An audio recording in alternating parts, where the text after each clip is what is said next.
Sanju Samson নাকি জিতেশ শর্মা, রিঙ্কু সিং নাকি শিবম দুবে, বরুণ চক্রবর্তী নাকি কুলদীপ যাদব। ইউএই এর বিরুদ্ধে প্রথম ম্যাচে ভারতের প্লেইং 11 কি হবে? মোটামুটি বেশিরভাগ জায়গায় ফিক্সড, শুধু কয়েকটা জায়গা নিয়ে একটু ডাউট আছে। প্লেইং 11 কি হবে সেটা জানার আগে একটা বিষয়ে ক্লিয়ার হওয়া খুবই দরকার, সেটা হচ্ছে ভারতের ফিলোসফি।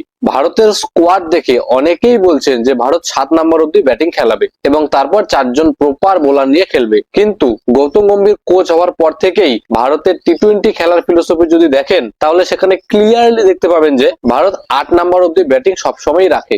শুধুমাত্র টি-20 নয়, 3টে ফরম্যাটেই এই জিনিসটা আপনি দেখতে পাবেন। ইংল্যান্ড সিরিজে কুলদীপ যাদবকে খেলা নিয়ে কত তর্ক বিতর্ক হয়েছে, কিন্তু এত কিছুর পরেও গম্ভীর তার 8 নাম্বার ব্যাটিংটা কখনোই ছাড়েননি। 8 নম্বরে ব্যাটিং তিনি টেস্টেও কম্প্রোমাইজ করেননি, সেক্ষেত্রে টি-20তে তো কম্প্রোমাইজ করার কোনো প্রশ্নই আসে না। তাই ভারত এশিয়া কাপেও 8 নম্বর অব্দি ব্যাটিং অবশ্যই খেলাবে।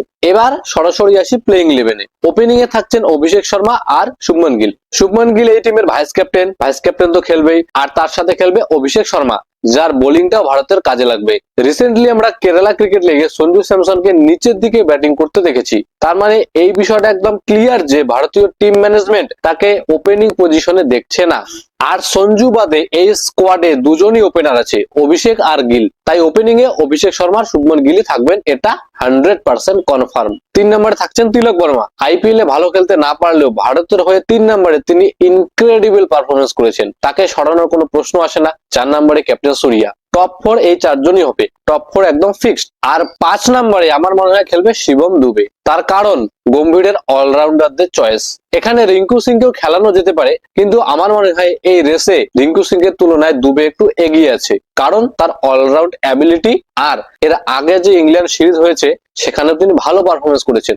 আরো একটা জিনিস যেটা শিবম দুবের পক্ষে যায় সেটা হচ্ছে দুবাইয়ের মাঠ। দুবাইয়ের মাঠটাকে যদি আপনি দেখেন তাহলে সামনের দিকের স্ট্রেট বাউন্ডারি আছে 65 মিটার, আর সাইডে অর্থাৎ স্কোয়ার বাউন্ডারি আছে 85 মিটার। সাইড বাউন্ডারি থেকে সামনের দিকের বাউন্ডারি ছোট, আর শিবম দুবে সামনের দিকে বড় বড় ছক্কা মারায় পারদর্শী, ফলে তিনি সামনের ছোট বাউন্ডারি পুরো ফায়দা তুলতে পারবেন। এই বিষয়টাও তার পক্ষে একটা প্লাস পয়েন্ট। তাই 5 নম্বরে রিঙ্কু সিংকে না খেলিয়ে আমার মনে হয় শিবম দুবেকেই খেলানো হবে। এরপর 6 নম্বরে থাকবে জিতেশ শর্মা। সঞ্জু একজন টপ অর্ডার ব্যাটার, তাকে নিচে খেলানোর কোনো প্রশ্নই আসে না, নিচে তিনি ভালো পারফর্ম করতে পারেনও না। তাই যদি উইকেট কিপারকে নিচে ব্যাটিং করতে হয় সেক্ষেত্রে জিতেশ শর্মা অনেক বেশি ভালো অপশন। কেরালা ক্রিকেট লিগে সঞ্জু নিচে ব্যাটিং করে অনেক ভালো পারফরমেন্স করেছেন, কিন্তু কেরালা ক্রিকেট লিগ আর ইন্টারন্যাশনাল ক্রিকেটের মধ্যে আকাশ পাতাল তফাৎ।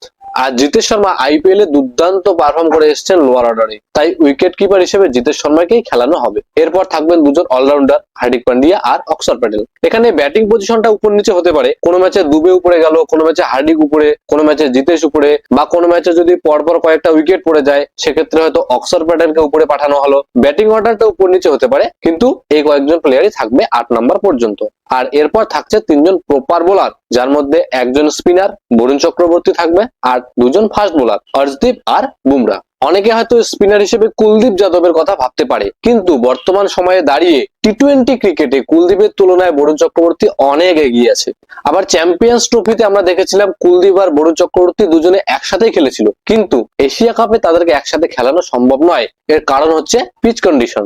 চ্যাম্পিয়ন্স ট্রফি খেলা হয়েছিল দিনের বেলায়, সেখানে ডিউ ফ্যাক্টর ছিল না, যত খেলায় গিয়েছে পিচ তত স্লো হয়ে গিয়েছে, সেখানে 4 জন স্পিনার নিয়ে খেলা সম্ভব ছিল, সেখানে ভারত একজনই ফাস্ট বোলার নিয়ে খেলেছিল আর বরুণ চক্রবর্তী কুলদীপকে একসাথে খেলিয়েছিল, কিন্তু এখানে সেটা সম্ভব নয়, কারণ ডিউ ফ্যাক্টর। এশিয়া কাপের ডিউ ফ্যাক্টর খুবই ইম্পর্টেন্ট হতে চলেছে, তাই এখানে ভারত একজন প্রপার স্পিনারই খেলাতে পারবে, আর সেটা হবে বরুণ চক্রবর্তী। আর ফাস্ট বোলার 2 জন হবেন অর্শদীপ আর বুমরা। তবে ভারত ওমানের বিরুদ্ধে বা দুর্বল ম্যাচগুলোতে যদি চায় বুমরাকে রেস্ট দিতে, সেক্ষেত্রে বুমরার জায়গায় হর্ষিত রানাকেও খেলাতে পারে। বাকি দুবাইয়ের পিচ আর এই ডিউ ফ্যাক্টর এগুলো নিয়ে আমি বিস্তারিত ভাবে এই ভিডিওতে আলোচনা করেছি, চাইলে সেই ভিডিওটা দেখে নিতে পারেন। তাহলে এই হচ্ছে ভারতের প্লেইং 11। ওপেনিং এ অভিষেক শর্মা আর শুভমন গিল, 3-এ থাকছে তিলক বর্মা, 4-এ সুরিয়া, 5-এ দুবে, 6-এ জিতেশ শর্মা, 7-এ হার্দিক পান্ডিয়া, 8-এ অক্সর প্যাটেল, আর তারপর 3 জন বোলার বরুণ চক্রবর্তী, অর্শদীপ আর জসপ্রীত বুমরা। আমার এই প্লেইং 11 এর সঙ্গে আপনারা কতটা সহমত, বা আপনাদের মতে এই 11-এ কি কি চেঞ্জ হতে পারে, কমেন্টে অবশ্যই জানাবেন।